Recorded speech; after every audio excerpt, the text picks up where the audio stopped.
In this video, we will solve the equation log base 2 of x minus log base 2 of square root of x minus 1 equals 2.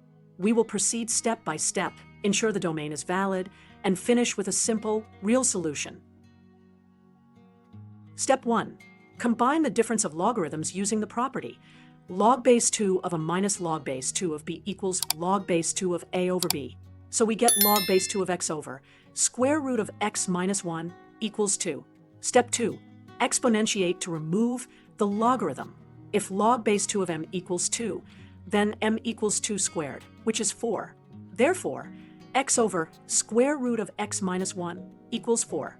Step 3. Clear the denominator by multiplying both sides by square root of x minus 1. We get x equals 4 times square root of x minus 1.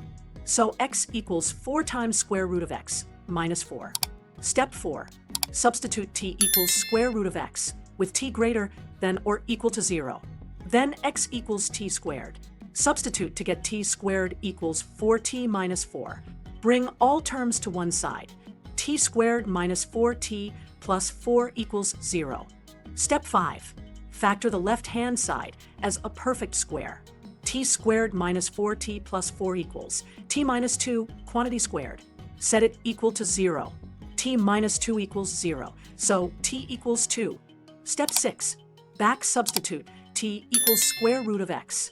Square root of x equals 2, therefore x equals 2 squared, which is 4. Step 7.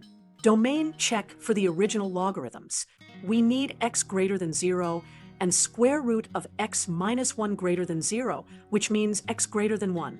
Our solution x equals 4 satisfies x greater than 1, and both logarithms are defined and positive inside. No extraneous solutions appear.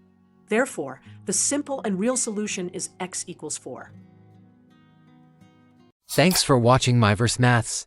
If this helped you, hit that like button, drop a comment, share it with your friends, and don't forget to subscribe for more quick maths tricks and proofs.